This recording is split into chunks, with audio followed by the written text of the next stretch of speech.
ിലേക്ക് യാത്രക്കാരുടെ ജീവന് വില കൽപ്പിക്കാതെ നിരത്തുകളിൽ ബസ്സുകൾ ഇടിപ്പിക്കുന്നത് പതിവാകുന്നു. കോഴിക്കോട് മാനാഞ്ചിറയിൽ ഫറോക്ക് റൂട്ടിലോടുന്ന ഗ്രീൻസ് ബസ്സാണ് കീർത്തന ബസ്സിനെ ഇടിപ്പിച്ചത്. ഇടിയുടെ ആഘാതത്തിൽ സമീപം നിർത്തിയിട്ട മറ്റൊരു ബസ്സിലും ഇടിച്ചു. 2 ബസ്സുകളിലും യാത്രക്കാരുള്ളപ്പോഴാണ് ഈ സംഭവം. ബസ് വിൽക്കുന്നതുമായി ബന്ധപ്പെട്ട വിഷയമാണ് മനഃപൂർവ്വമുള്ള ഇടിക്ക് പിന്നിൽ എന്ന് കീർത്തന ബസ് ഉടമ ബിനോജ് പറയുന്നു. സംഭവത്തിൽ ടൗൺ പോലീസിൽ പരാതി നൽകി.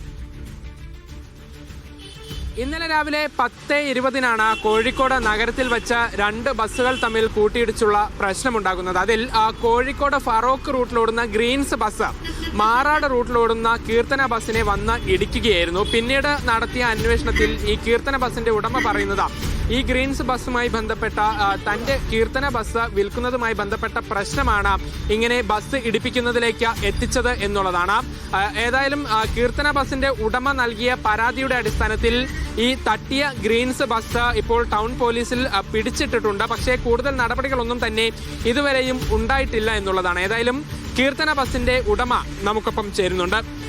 ആ ദൃശ്യങ്ങൾ നമ്മൾ കണ്ടതാണ്. ആളുകൾ ഇരിക്കുന്ന സമയത്താണ്, 2 ബസ്സിലും ആളുകളുണ്ട്. അപ്പോഴാണ് ഈ ഗ്രീൻസ് ബസ് വന്ന് കീർത്തന ബസ്സിനെ ഇടിക്കുന്നത്. എന്താണ് യഥാർത്ഥത്തിൽ ഉണ്ടായ സംഭവം? യഥാർത്ഥ സംഭവം വെച്ചാൽ തലേന്ന് രാത്രി ഈ ഗ്രീൻസ് ബസ്സിന്റെ ഉടമയും ഇതിന്റെ മാനേജ്മെന്റ് സ്വരൂപ് എന്ന വ്യക്തി ഇന്ന് രാത്രി എന്നെ വിളിച്ചിട്ട് പറഞ്ഞു എൻ്റെ വാഹനം കച്ചവടത്തിന് ആവശ്യപ്പെട്ടു. ഞാൻ ആയിക്കോട്ടെ. അവർ തുച്ഛമായ വിലയാണ് പറഞ്ഞത്. തുച്ഛമായ വില വളരെ തുച്ഛമായ വില. ഞാൻ എനിക്ക് താല്പര്യമില്ലാന്ന് കച്ചവടം ഒഴിഞ്ഞു.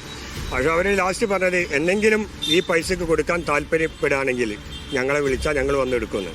പക്ഷെ അവർ ഇങ്ങനെ ചെയ്തിട്ടാണ് ബസ് എടുപ്പിക്കാന്നുള്ളത് ഇന്നലെ ഈ തട്ടിച്ചതിന് ശേഷമാണ് ഇതാണ് അവരുടെ ആവശ്യമെന്ന് അപ്പോഴാണ് മനസ്സിലായത്. കാരണം വെച്ചാൽ ഇവർ ഓൾറെഡി ഇങ്ങനെ പ്രവൃത്തികൾ ഓൾറെഡി ഈ വീക്കിൽ തന്നെ 3 ആക്സിഡൻറ്റുകൾ ഇവർ മനഃപൂർവ്വം ഉണ്ടാക്കിയിട്ടുണ്ട്. ഇന്നലെ മെനാന്ന് മാറാട് സ്റ്റേഷനിലുണ്ട് സ്വരൂപ എന്ന വ്യക്തിനെ ഏൽപ്പിച്ചത്. പിന്നെ ഒന്ന് നടക്കാവ് സ്റ്റേഷനിലുണ്ട്. ഇതൊക്കെ സ്വരൂപ എന്ന വ്യക്തി മാനുവൽ ചെയ്യുന്ന ഈ വണ്ടികളാണ് ഒക്കെ ചെയ്യുന്നത്. ഇവർക്ക് ഞാൻ എന്നെ മാനസികമായിട്ടും സാമ്പത്തികമായും ബുദ്ധിമുട്ടിച്ചിട്ട് ഇവർക്ക് തുച്ഛമായ പൈസക്ക് ഇവർക്ക് വണ്ടി വേണം. അതിന് വേണ്ടിയിട്ട് എന്നെ മനഃപൂർവ്വം കൊണ്ട് ഇടിപ്പിച്ചതാണിത്. ഈ കീർത്തന ബസ് ഓടിച്ച ഡ്രൈവർ കൂടെ നമുക്കൊപ്പമുണ്ട്. ഇന്നലെ ഈ ആളുകളൊക്കെ വണ്ടിയിലുണ്ട്, 2 ബസ്സിലുണ്ട്. ആ സമയത്താണ് ഇത് നടക്കുന്നത്. വലിയ ഞെട്ടലുണ്ടാക്കുന്ന ഒരു സംഭവം. അതെ, അവര് മനഃപൂർവ്വം വന്ന് തട്ടിയതാണ്. കാരണം വണ്ടീൻ്റെ നമ്മളെ ഡീസൽ ടാങ്കിൻ്റെ ഭാഗത്ത് വന്ന് വണ്ടി തട്ടി. അത് കഴിഞ്ഞ് ഞങ്ങൾ വണ്ടി തട്ടി നിർത്തിയതിന് ഉടനെ വണ്ടി മുന്നോട്ട് വന്നിട്ട് കയറി തട്ടി. ഡ്രൈവർ സീറ്റിൻ്റെ അവിടെ നിന്ന് എന്നെ കൊല്ലാവുന്ന രീതിയിലുള്ള തട്ടലായിരുന്നു ആ വണ്ടിക്ക് ഉണ്ടായിരുന്നത്. അത് ഫുള്ള് പൊളിച്ച് ആ വണ്ടി ഫുള്ള് തട്ടി. മുന്നിൽ അതേ സംഭവം നടക്കുന്ന സമയത്ത് ട്രാഫിക്കിൽ സാറുണ്ടായിരുന്നു ഫ്രണ്ടിൽ. സാറിൻ്റെ മുന്നിൽ വെച്ചിട്ടാണ് സാർ വണ്ടി സൈഡാക്കി ഒതുക്കാൻ പറഞ്ഞിട്ട് അവർ ഒതുക്കിയിട്ട് അതേപോലെ പിന്നെ അവരെ വണ്ടിയിലെ കണ്ടക്ടറേയും ക്ലീനറേയും വണ്ടി കയറ്റിയിട്ട് അവർ ട്രിപ്പ് എടുത്ത് പോവുമായിരുന്നു.